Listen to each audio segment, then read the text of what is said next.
I think anytime children feel they're physical, or there's also an emotional abuse that you have to be sensitive to. And all of us have to make sure that kids aren't ostracized for being different.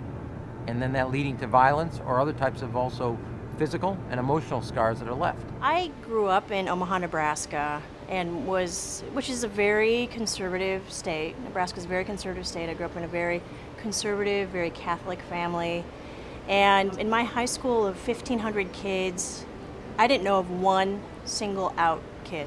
People were hard and bullied me, and because, you know, I was so different that I kept looking for the adoption papers at home. When I finally came out, maybe in the 70s, the most important thing to me was my children.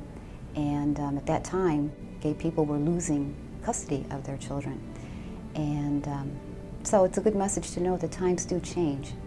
I mean, I always knew I was gay since I was little, but never had any contact or anything with anybody until I was 21 when I moved to the States.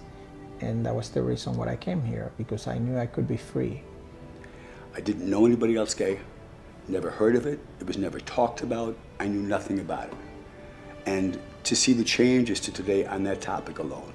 I was one of those kids who, for whom suicide was a very serious option, because I didn't see any place that my life could go.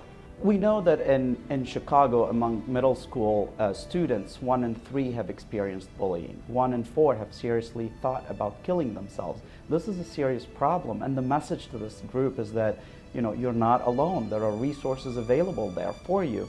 Our diversity is our strength. Our diversity is what has allowed this country to thrive from the very beginning when the founders signed the Declaration of Independence. It's what this country is all about.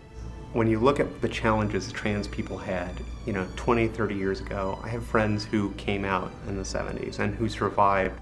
I think we have an obligation and an opportunity in this part of American history that's the first part of the 21st century, part of a continuum, if you will, to actually have a breakout moment of support for each other. Chicago has to be one of the friendliest gay cities in all the world, with a mayor who cared about the gay community.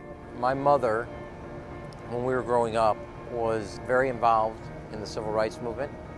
She ran the office here in Chicago called CORE, Congress on Racial Equality. And so the whole commitment to civil rights, justice, some sense of equality, the fairness under our laws, all came not just while my mother was actively involved, it was also basic values that we grew up with.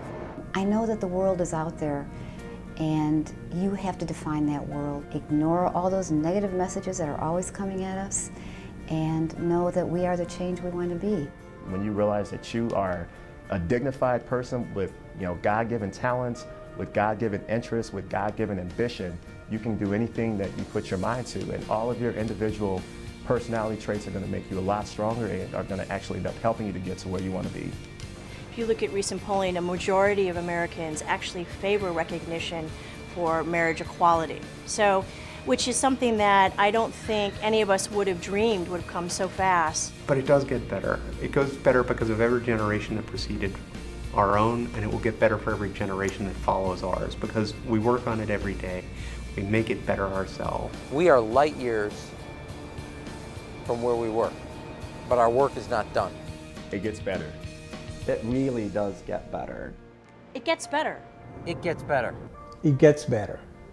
It really does get better. It actually does get better. I know it can get better, but it gets better with you and I.